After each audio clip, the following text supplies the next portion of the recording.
제가 출간한 그 몇 권의 책 중에서 그 2003년도에 출간한 붙들어 주신 이런 제목의 책이 있습니다. 제가 그 책을 기억하고 또 그 책을 소중히 여기는 것은 거기에 나와 있는 그 소제목의 표현 하나 때문입니다. 그 소제목에 이런 표현이 있습니다. 영적 빵집에 빵이 떨어졌다. 그러니까 저는 지금도 이 영적 빵집에 빵이 떨어졌다. 이 문구를 마음에 그리면서 이제 제 목회를 점검하고 또 돌아볼 때가 종종 있습니다. 이 영적 빵집에 빵이 떨어졌다. 이 표현은 토미 테니가 쓴 하나님 당신을 갈망합니다. 그 책에서 제가 인용해온 그 표현입니다.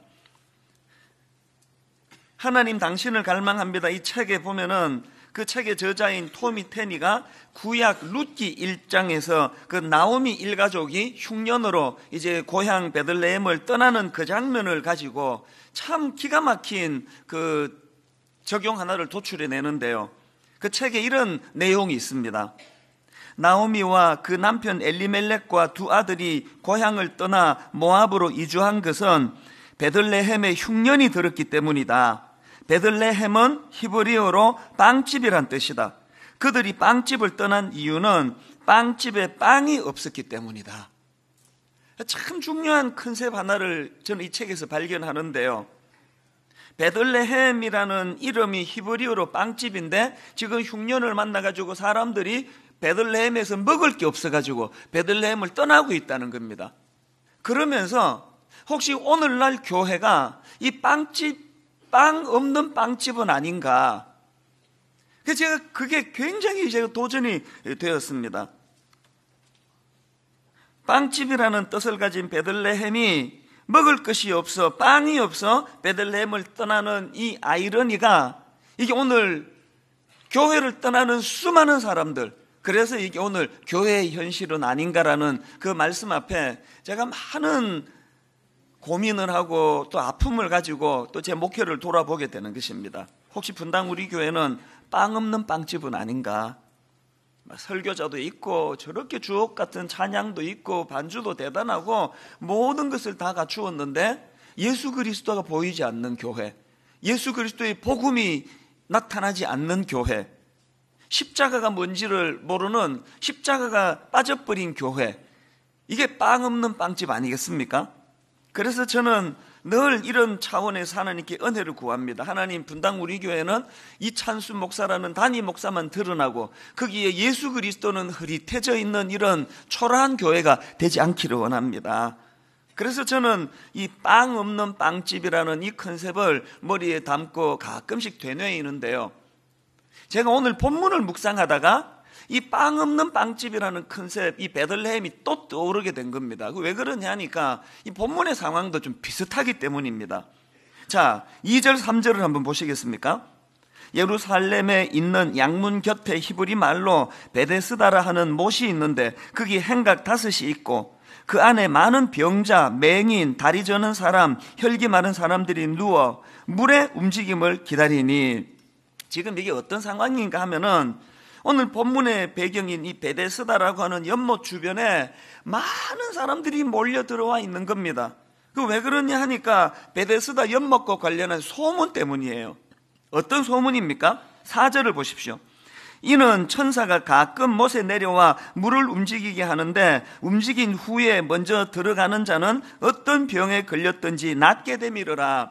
여기 보면은 이 꺽쇠라고요, 이 관로 같은 이런 모양이 지금 2개가 있지 않습니까? 이게 그 주요 사본에는 이 관로 안에 있는, 꺽쇠 안에 있는 내용은 없는 거예요. 근데 왜 우리말 성경에 이 꺽쇠를 그 내용을 거기다가 추가했느냐 하면은 지금 이 꺽쇠 안에 말을 추가하지 않으면 이 본문의 의미가 잘 전달되지 않을까봐, 그래서 이제 일종의 보충 설명적인 첨가 내용이에요. 그 내용은 있어도 되고 없어도 되는데, 이제 이걸 가지고 많은 학자들이 어떻게 분석하는가 하면은 이제 그때 그게 실제로 일어났다기보다는 그런 오래전부터 구전되어 오던 전설 같은 이야기, 그런 소문이 무성했다는 것을 설명하는 내용이다. 그런 학자들의 설명이 많습니다. 우리 입장에서 뭐 실제로 그런 기적이 일어났는지 그것이 소문이 무성한 이야기인지는 모르지만 중요한 건 뭡니까? 그런 소문을 듣고 지금 병고침을 받고자 많은 환자들이 베데스다 목가로 모여들고 있는, 그게 지금 중요한 포인트입니다. 근데 여러분, 제가 이 본문을 묵상하다가 왜 그 빵 없는 빵집이라고 하는 그 컨셉이 생각이 났는가 하면은요, 베데스다라는 이 이름은 히브리어로 벳 헤세드예요. 벳이라는 것은 집이라는 뜻이고요, 헤세드는 좀 귀에 익으시죠? 하나님의 자비, 하나님의 자비를 설명할 때 주로 헤세드라는 단어를 쓰지 않습니까? 그래서 이 베데스다는 직역하면은 자비의 집이라는 뜻이에요.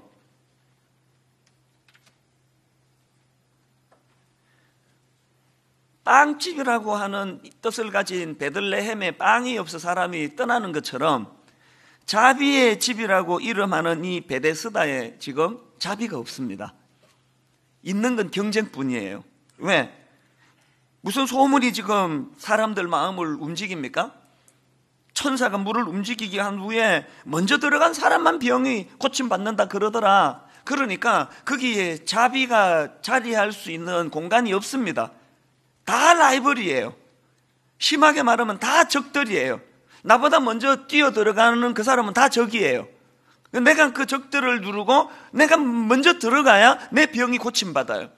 여기에 자비라는 덕목이 비집고 들어갈 자리가 있습니까?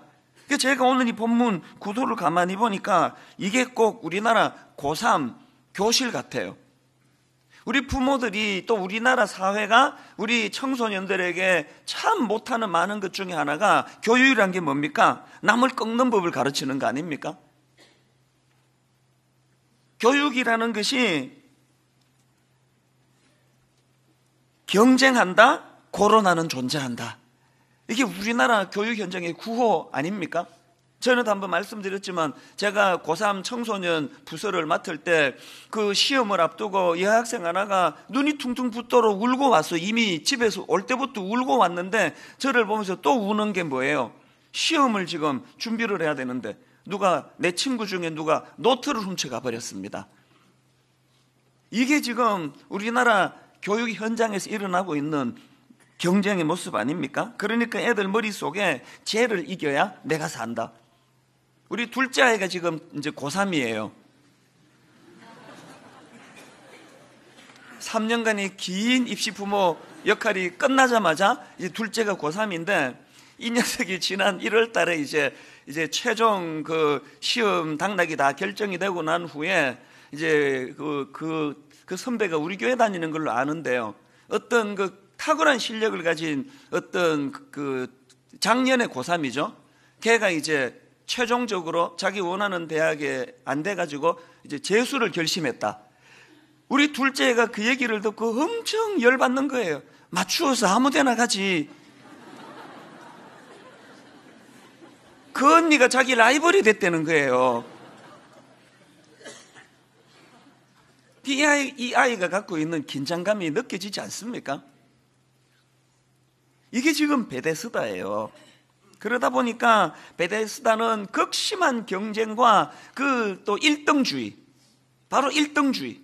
이 한국 교육의 현장하고 한국 사회하고 닮은 꼴 아닙니까? 예전에 그 어느 코미디 프로에서 매주마다 그 술 취한 사람이 나와가지고 1등만 생각하는 더러운 세상, 코 빨갛게 분장해가지고 비틀비틀거리면서 1등만 생각하는 더러운 세상. 그래서 나중에 제가 이걸 검색해 봤더니 이런 제목의 책이 나와 있더라고요.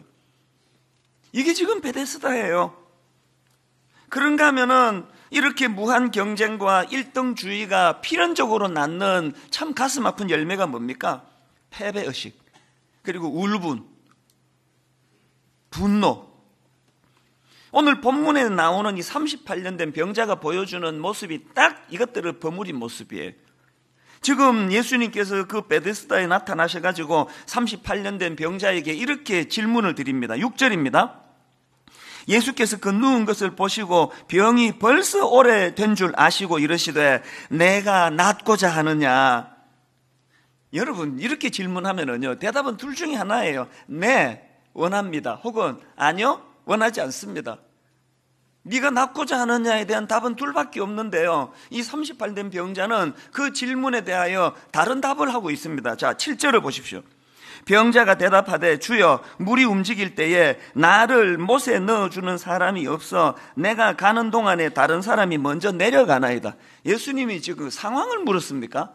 네 마음을 물은 거 아닙니까? 그런데 자기 마음은 대답하지 않고 바로 튀어나오는 말이 뭡니까? 주변에 인간들이 얼마나 냉정한지, 날 도와주는 사람이 없네요. 뭘 의미할까요? 이 38년 된 병자 마음속에 자기가 병을 고침받아야 되겠다는 그 열망과 동시에 울분으로 꽉 차 있는 거예요. 세상을 향한 비난, 세상을 향한 그 분노, 1등만 생각하는 더러운 세상, 그 술 한잔하고 그렇게 되뇌이는 그 모습이 오늘 본문에 나오는 38년 된 병자의 모습 아닙니까? 제가 목회자로서 가슴이 아픈 게요, 우리나라는 지금 울분 공화국이에요. 뭐 터도 덜도 아니에요. 그리고 이 울분이 점점 확산되는 느낌을 제가 받습니다. 그래서 마음이 아픈 거예요. 교회도 마찬가지예요. 믿는 우리 그리스도인들이 해야 되는 것은요, 이 사단이 확산하고 있는 울분을 차단시키는 일이에요. 어떻게 하면 이 울분을 차단시킬 수 있는가? 이게 지금 오늘 본문 베데스다가 보여주는 참 가슴 아픈 모습입니다. 그러니까 이름은 자비의 집인데 자비가 없습니다. 이름은 빵집인데 빵이 없어 사람이 다 떠나가던 베들레헴하고 이 베데스다가 이게 공통점이 그거 아닙니까? 그럼 어떻게 하면 좋습니까? 대안이 뭡니까? 대안은 딱 하나예요. 여러분 한번 생각해 보십시오.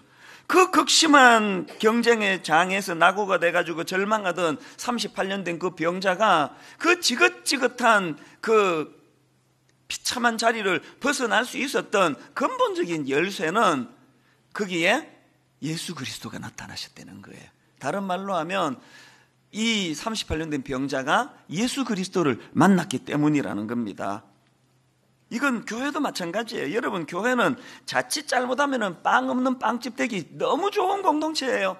제가 목회를 해보니까 교회는 이름은 자비의 집이지만 진짜 자비가 없는 데가 교회일 수가 많은 거예요. 현실을 한번 보세요. 교회 안에 상처받는 사람들이 얼마나 많습니까?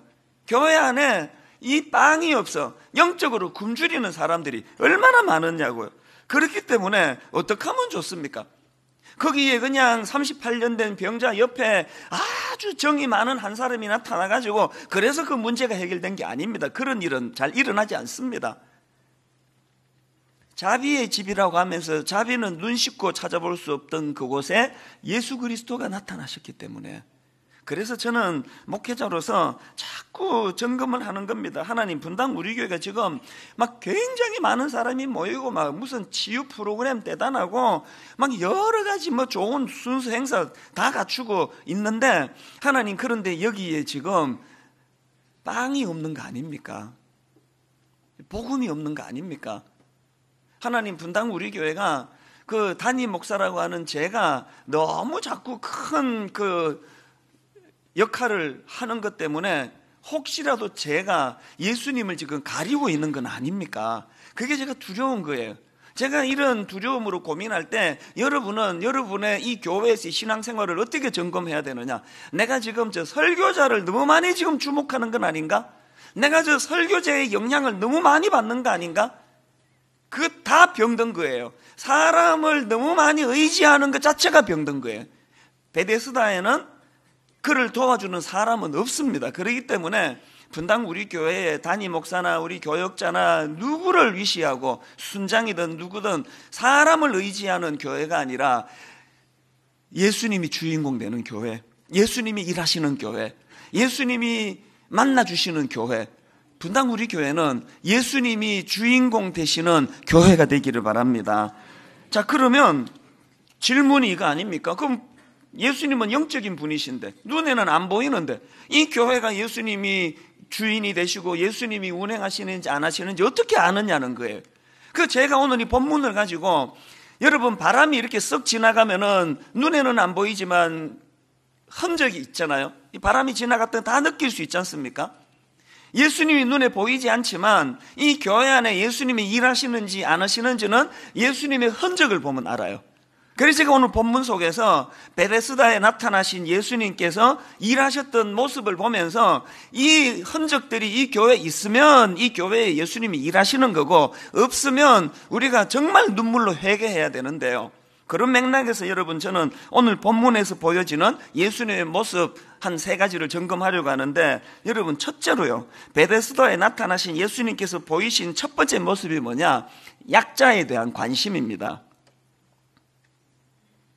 지금 베데스다를 찾으신 예수님이 그곳에서 누구를 찾으십니까? 가장 약한 자 중에 하나인 38년 동안 고침받지 못하는 절망한 이 환자를 예수님이 찾으시는 겁니다. 6절입니다. 예수께서 그 누운 것을 보시고 병이 벌써 오래된 줄 아시고 이러시되 내가 낫고자 하느냐. 저는요, 죄성을 가진 인간이기 때문에 안간힘을 쓰지 않으면 이렇게 되기가 어려워요. 하여튼 내버려두면 죄 관심은, 하여튼 유명한 사람, 막 우리 교회에 유명한 연예인들이 좀 있지 않습니까? 제가요, 이를 악물고 그분들한테 연락 안 해요. 막 밥도 사주고 싶고, 막 격려도 하고 싶고, 선물도 하고 싶고, 막 저절로 마음이 그렇게 가요.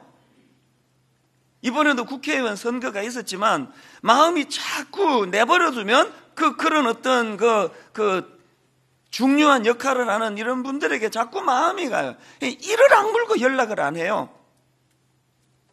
노력을 안 하면 저절로 그렇게 되는 거예요. 그래서 그걸 방치하면 막 부자들만 그냥 득세하는 교회, 막 권력 있고 유명한, 안 그래도 세상에서 그렇게 어스대고 사는데 교회에 와서도 그래야 되겠습니까? 우리가 정말 이 교회 안에 예수님이 일하시는 것을 보려면 약자에 대한 관심을 가지신 예수님의 마음이 이 교회에 있는가? 여러분, 어제 세월호 2주년을 맞이하지 않았습니까? 저는 정말 마음이 아파요. 세월호 사건이 터졌을 때 저는 정말 우리 국민들을 존경했습니다. 내 자식이 아닌데도 불구하고 2년 전에 세월호 사건이 터질 때, 그때가 공교롭게 고난주간이었습니다. 그날 여기 저녁에 고난주간 찬양 인도자가 얼마나 곤욕을 치른지 아십니까? 좀 빠른 찬양을 하나 한 거예요. 그 다음날 사무실로 항의 전화가 불티나게 났습니다. 지금 이 세월호로 절망하는데 이런 빠른 찬양을 부르는 게 이게 제대로 된 거냐고 막 항의가 들어오는데요. 이렇게 시작한 세월호 사건인데 2년 만에 어떻게 됐습니까? 정치적인 논리가 들어와가지고 정말 마음이 아파요. 여러분, 저는 강단에서 정치 얘기하는 걸 원치 않는 사람입니다. 저는 지금 정치 얘기하는 게 아니고요, 여전히 어떤 상황이든지 간에 고등학교 2학년 아들, 고등학교 2학년 딸 수학여행 갔다가 그렇게 죽음이 돼서 돌아온 눈물이 마르지 않는 부모들의 그 마음을 헤아릴 수 있는 곳, 이게 교회여야 되는 거 아닙니까? 몇 번이나 저를 찾아오신 그 유가족들 중에 제일 마음이 아팠던 분은 눈물이 말라서 눈물이 안 나오는 분들이에요. 목사님, 저희들이 원하는 건 우리 아이의 시신을 찾는 거예요. 좀 도와주세요. 여러분, 이 약자에 대한 관심, 저는 옥하는 목사님이 돌아가시기 직전에 사모님과 또 몇몇 가족들하고 같이 불렀던 이 찬양, 사모님이 이거 부르자 그랬던 그날을 가끔씩 떠오르는데요. 찬송가 96장이요. 예수님은 누구신가? 우는 자의 위로와 없는 자의 풍성이며 천한 자의 높음과 잡힌 자의 노임되고 우리 기쁨 되시네. 옥하는 목사님 사모님 하면은 대한민국의 그 목사님 사모님들 중에서 얼마나 많은 하나님의 영광을 누렸던 사모님 중에 한 분 아닙니까? 그 사모님이 왜 이 찬양을 불러달라고 제게 부탁을 했겠냐고요. 왜 저는 지금도 간혹 그 장면이 떠오를까요? 여러분, 여기에 이찬수 목사는 누구나 잘나가고 인정받고 아무리 세상에서 성공적인 삶을 산다고 그렇게 의시된다 하더라도요, 결국 우리가 가는 마지막 종착지는 저 찬양이에요. 이 찬양을 좀 불러주세요. 이게 우리의 인생이에요.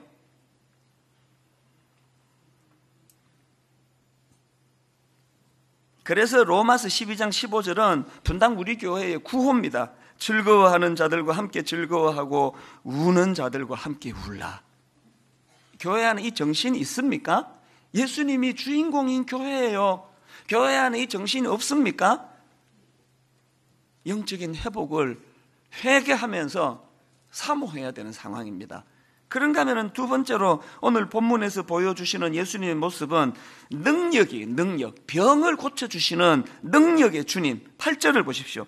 예수께서 이르시되 일어나 내 자리를 들고 걸어가라 하시니 약자는 찾아주시는데 그 약자를 돕지 못하시는 예수님, 그게 복음입니까? 앞에서 말씀드렸던 찬송가 96장이요 1절만 있고 2절이 없다면 그 찬송이 아니에요. 2절이 어떻게 시작됩니까? 예수님은 누구신가? 약한 자의 강함과 눈먼 자의 빛이시며 병든 자의 고침과 죽은 자의 부활되고 우리 생명 되시네. 말씀드렸잖아요. 십자가만 있고 부활이 없으면 그건 신앙이 없는 거예요. 반대로 부활은 있는데 십자가가 없다. 그건 기독교가 아니에요. 십자가와 부활하신 1절에서 약한 자를 찾아주시는 주님, 약한 자의 눈물을 닦아주시는 주님, 그 주님의 성품과 동시에 그 연약한 자를 치유해 주시는 복음의 능력이 같이 나타나야 되는 거 아닙니까? 왜 오늘 교회가 빵 없는 빵집은 아닌가? 왜 자꾸 제 마음에 이런 가슴 아픈 생각이 드는가? 교회에 이 복음의 능력이 지금 나타나고 있습니까? 주중에 제가 하는 일은요, 주로 그 아픈 사람들을 만나는 일이에요. 제가 제 역할이 그 정신과 의사하고 좀 비슷하다 그런 생각을 할 때가 있습니다. 이 많은 성도들 중에요, 제가 찾아가서 만나거나 저를 찾아와서 만나는 분은요, 뭐 1%도 안 됩니다. 그 1%가 있는 사람, 성공한 사람, 부유한 사람이 아니고 다 아파 죽을 것 같은 사람이에요. 어제도요, 제가 토요일 날 무슨 부잣집에서 돌잔치한테 오라 그러면 한 번도 못 갔습니다. 설교 준비 때문에 못 갑니다. 그러는데 어제도요, 오후에 이렇게 상하고 저렇게 아픈 분 5분을 만났습니다. 5시, 거의 6시까지 그렇게 하고 집에를 갔는데요, 그 아픔이 제게 전이가 돼가지고 어제 설교 준비가 안 되는 거예요. 컴퓨터는 켜놨는데 마음이 너무 그 상함이 전이가 되니까 집중이 안 되는 거예요. 그래가지고 여러분, 이 설교는요, 완성도 안 하고 그냥 막 이렇게 막 윤곽만 꺾고 제가 오늘 올라온 거예요. 이 말을 안 했어야 되는데 갑자기 은혜가 떨어지기 시작하면서 저 준비가 덜 된 설교 이렇게 생각하지 마시기 바랍니다. 성령님은 준비가 덜 된 설교에도 중심을 보시고 은혜 주실 줄 믿습니다. 어젯밤에 설교 준비가 안 되는 거예요. 마음이 심란해서.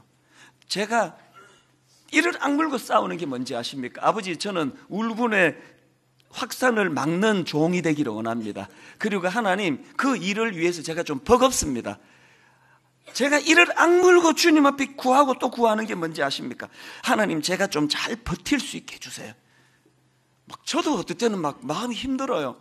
공황장애가 오는 것 같아요. 공황장애가 지금 코끝에 와 있는 것 같아요. 싸우는 거예요. 하나님, 은퇴할 때까지 저를 더 강건케 해주셔서 제가 강해야 우는 자 눈물을 닦아줄 수 있으니까 하나님,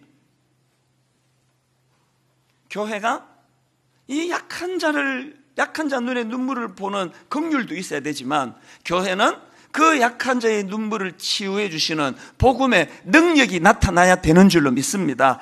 그래서 저는 목회하는 동안에 사도행전의 그 그림 하나를 머릿속에 담고 있는데요, 사도행전 3장 6절부터 보십시오. 베드로가 이르되 은과 금은 내게 없거니와 내게 있는 이것을 내게 주노니 나사렛 예수 그리스도의 이름으로 일어나 걸으라 하고, 그 다음에 오른손을 잡아 일으키니 발과 발목이 곧 힘을 얻고 뛰어서서 걸으며 그들과 함께 성전으로 들어가면서 걷기도 하고 뛰기도 하며 하나님을 찬송하니. 분당 우리 교회 안에 이 사도행전 3장 말씀이 구현되는 은혜가 날마다 일어나게 되기를 원합니다. 이렇게 꺾이고 저렇게 넘어진 사람들이 주님의 이름의 능력으로 일어나 걷기도 하고 뛰기도 하며 하나님을 찬양하는 회복이 있는 곳, 치유가 일어나는 곳, 복음의 능력이 나타나는 곳, 이게 교회인 줄 믿습니다. 그런가 하면은 세 번째로 오늘 본문에서 예수님이 보여주시는 모습이 뭡니까? 소망을 불러일으키심. 그저 병들었다가 병 고침을 받았다, 이게 성경의 주제가 아닙니다. 오늘 본문에 보면은요, 예수님께서 38년 된 병자에게 하신 말씀은 두 마디였습니다. 병 고치시기 전에 한마디, 병 고치신 후에 한마디. 병 고치시기 전에 하신 한마디가 6절입니다. 예수께서 그 누운 것을 보시고 병이 벌써 오래된 줄 아시고 이러시되 내가 낫고자 하느냐? 이 듣기 따라 좀 어색한 질문 아닙니까? 38년이나 지금 고침 못 받아가지고 절망하고 있는 그 환자한테 이 무르나 마나 하는 질문을 왜 하시느냐고요. 그냥 말씀하지 말고 빨리 고쳐주시면 되는데. 그런데 여러분, 저는요, 주님이 이 38년 된 병자를 고쳐주시기 전에 네가 낫고자 하느냐라는 질문을 던지는 이 모습을 묵상하다가 진짜 중요한 한 가지를 깨달았습니다. 그게 뭐냐 하니까, 여러분, 우리 문제가 해결되는 것보다 더 우선해야 될 문제가 뭐냐? 그 문제 해결에 대한 의지를 회복하는 거예요. 네가 낫고자 하느냐? 주님, 38년 동안 몸부림쳤지만 답을 찾을 수 없었는데, 해결할 수 없었는데, 그럼에도 불구하고 제가 여전히 낫기를 원합니다. 예수님은 그 답을 원하셨는데 38년 된 병자는 사회에다가 울분을 토하는 것으로 그 답을 지금 던지고 있습니다. 여러분, 세상 각박한 거 알고 여러분 주변 사람들이 냉정한 거 다 아는데요, 우리의 관심은 그 주변 사람에게 있어야 되는 것이 아니라 여전히 이 문제를 해결하고자 하는 내 의지, 여전히 낫기를 원합니다. 병 고쳐주신 다음에 주님이 하신 한마디가 더 있는데 8절이에요. 예수께서 이르시되 일어나 내 자리를 들고 걸어가라. 38년 된 병자는 주님의 이 두 말씀으로 인해 가지고 그 무서운 경쟁의 베데스다를 떠나게 된 거 아닙니까? 교회는 이런 곳인 줄로 믿습니다. 여러분, 이 세 가지를 기억하셔야 됩니다. 약자에 대한 관심이 분당 우리 교회에는 있는가? 분당 우리 교회는 이 현실의 아픔을 치유해 주시는 예수님의 능력, 복음의 능력이 나타나고 있는가? 분당 우리 교회는 좌절한 사람들에게 소망을 불러일으키는 교회인가? 예배만 드리고 나면 살아야 되겠다. 절망해서 여기 오셨다가 예배만 드리고 나면 그래도 힘내야 되겠다.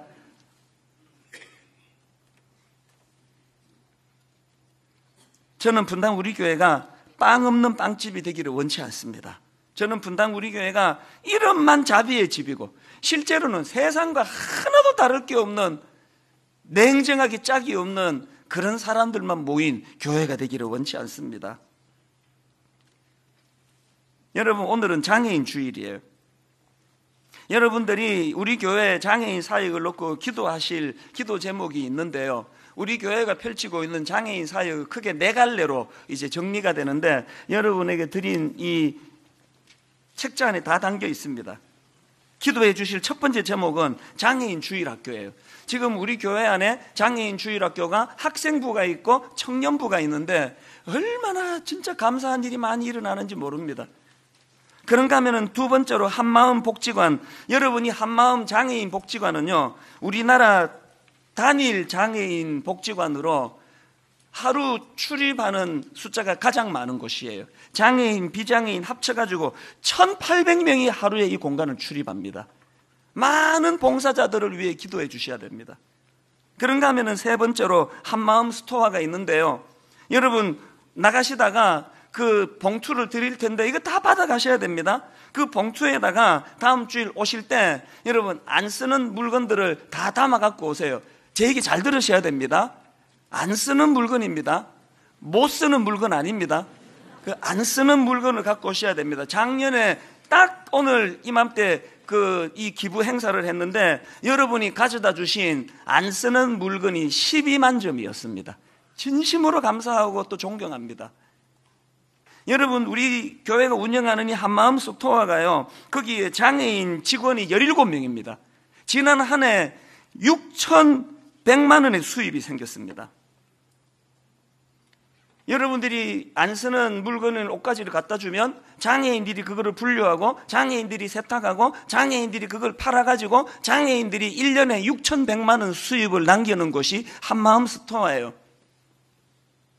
그런가 하면은 우리 주간보호센터, 35세 이상의 중증 장애인을 주중에 받아주는 데가 우리나라는 없다고 제가 알고 있습니다.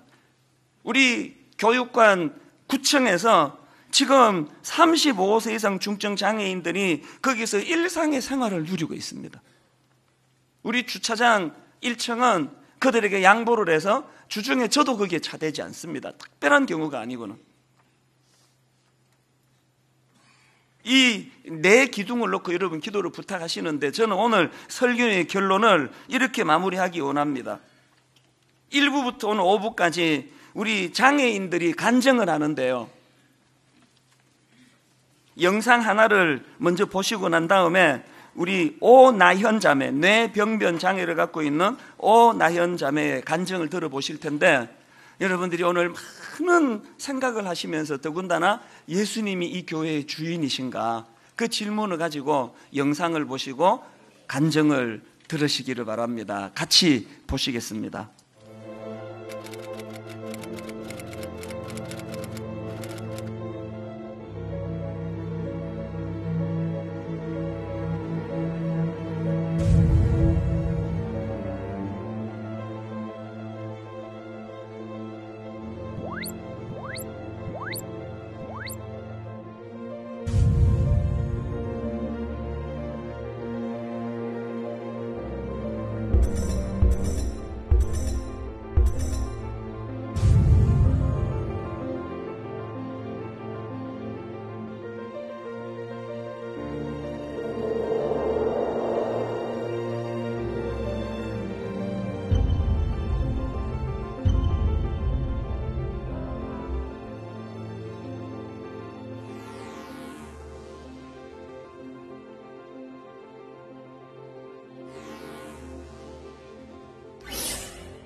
사랑 청년부 오나연입니다. 저는 미숙아로 태어났습니다. 어려서는 남들과 다름을 몰랐습니다. 사춘기가 되면서 학교 친구들의 놀림이 시작되었고 상처를 많이 받았습니다. 제 자신이, 제 몸이 싫어졌습니다. 하나님을 많이 원망했습니다. 왜 저를 이렇게 만드셔서 힘들게 하시나요? 교회는 오래 다녔지만 등록할 수 없었습니다. 그러다 분당 우리 교회에 왔습니다.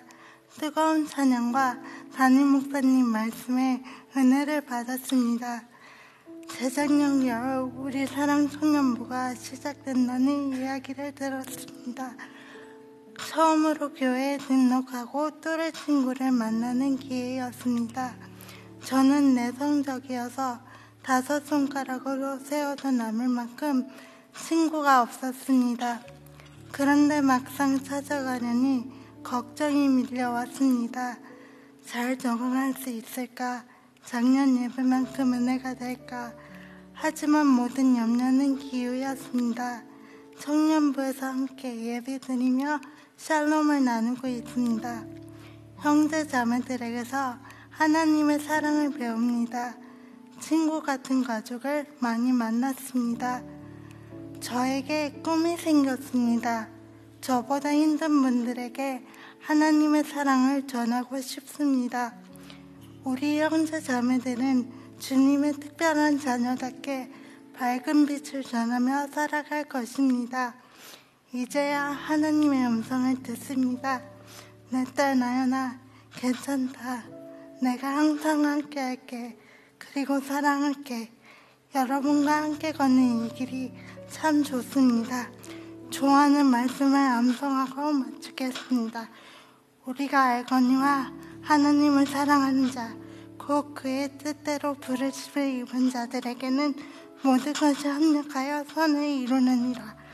로마서 8장 28절 말씀. 아멘. 감사합니다.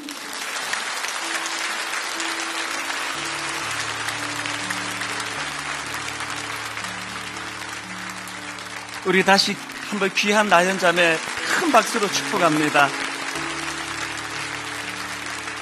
저는 우리 나현 자매나 우리 진호 자매, 진호 형제 같은 이런 장애인들이 춤추는 교회가 예수님이 계시는 교회라고 믿습니다. 영혼이 얼마나 맑고 깨끗한지 하나님, 우리가 저들에게 배우고 우리가 저들을 섬기고 저들이 우리에게 가르치고 아름다운 장애인과 비장애인이 서로 손잡고 어우러지는 교회, 예수님이 계신 교회인 줄로 믿습니다.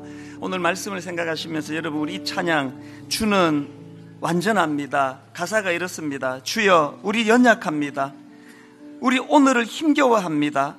주 뜻 이루며 살기에 부족합니다. 우린 연약합니다. 그러나 한없는 주님의 은혜 온 세상 위에 넘칩니다.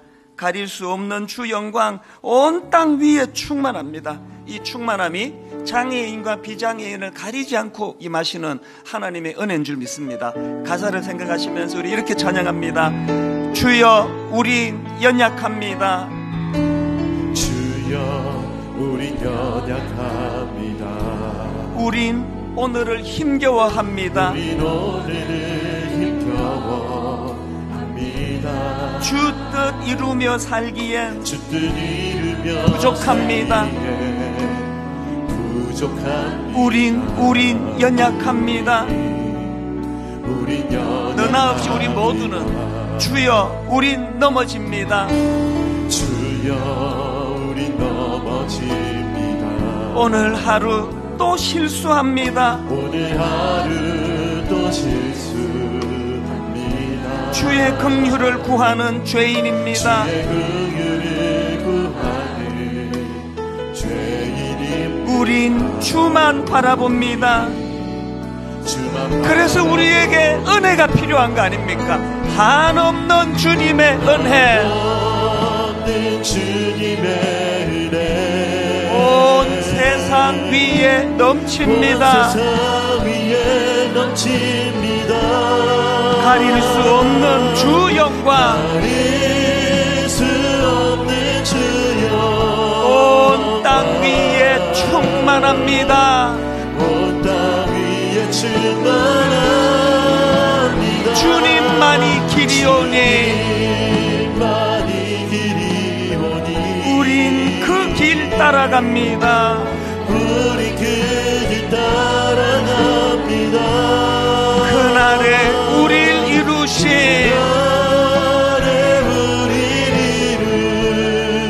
주는 완전합니다.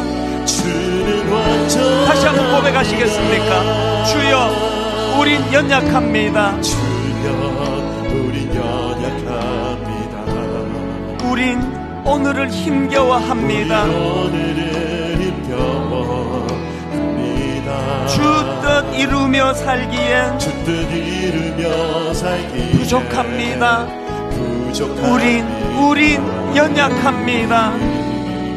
우린 연약합니다. 한없는 주님의 은혜, 한없는 주님의 은혜 온 세상 위에 넘칩니다. 세상 위에 넘칩니다. 가릴 수 없는 주 영광, 가릴 수 없는 주 영광 온 땅 위에 충만합니다. 온 땅 위에 충만합니다. 여러분 이렇게 선포하시기 원합니다. 주님만이 길이오니 우린 그 길 따라갑니다. 우리 그 길 따라갑니다. 그날에 우릴 이루신 주는 완전합니다. 우리 다 자리에서 일어나셔서 한없는 주님의 은혜, 온 세상 위에 넘칩니다. 가릴 수 없는 주 영광, 온 땅 위에 충만합니다. 주님만이 길이오니 우린 그 길 따라갑니다. 그날에 이루신 주는 완전합니다. 눈을 들어 주를 보라.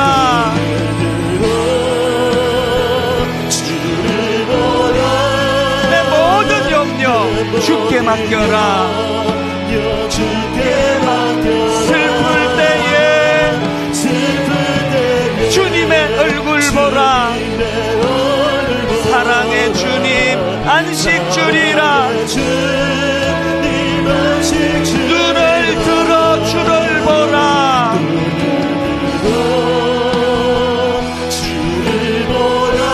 내 모든 염려 주께 맡겨라.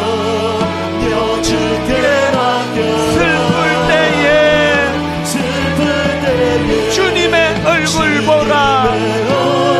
사랑의 주님 안식 주리라.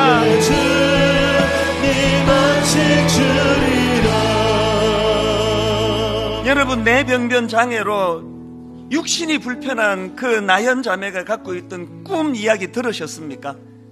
꿈이 있답니다. 빵 없는 빵집이 되지 않기 원합니다. 이름은 자비의 집인데 자비가 없는 교회가 되지 않기를 원합니다. 예수 그리스도가 약한 자를 찾아 손잡아 주시는 교회가 되기 원합니다.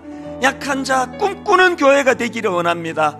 아버지, 그 약한 자가 바로 저입니다. 눈물로 주님 앞에 기도할 때 이 시간 성령님이 우리를 십자가 앞으로 인도해 주시기 원합니다. 한 목소리로 우리 장애인 부서를 위하여 축복하며 기도합니다. 같이 기도하시겠습니다. 살아계신 하나님 아버지, 하나님의 은혜를 이 시간 간절히 구합니다. 하나님의 은혜를 이 시간 간절히 갈망합니다. 하나님, 더불어 함께 걷는 사랑의 길이 되기를 원합니다. 더불어 함께 손잡고 나아가는 은혜의 길이 되기를 원합니다. 하나님 아버지, 우리를 불쌍히 여겨주셔서 원합니다. 하나님 아버지, 하나님 아버지,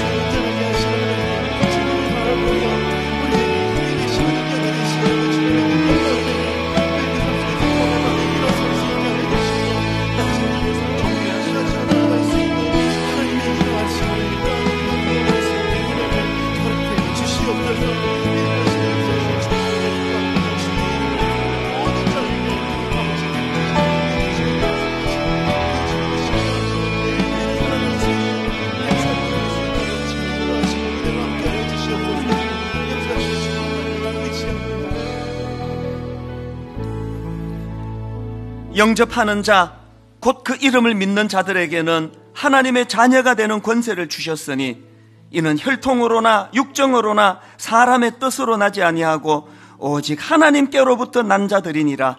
하나님 아버지, 장애인 비장애인 가리지 아니하고 모두가 다 은혜가 필요한 자들입니다. 모두가 다 연약한 자들입니다.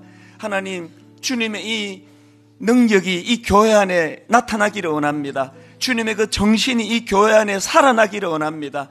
우는 자와 함께 울 수 있는 교회, 연약한 자에게 손을 내밀어 주는 교회, 더불어 함께 손잡고 더불어 함께 나아가는 복된 교회가 되게 하여 주시옵소서. 마당에서 펼쳐지는 하나님, 장애인 바리스타가 대접하는 커피 한 잔 속에서도 마당에서 하나님, 장애인들과 비장애인들이 함께 어우러서 춤을 추는 광경이 펼쳐지는 아름다운 장애인 주일 예배가 되게 하여 주시옵소서.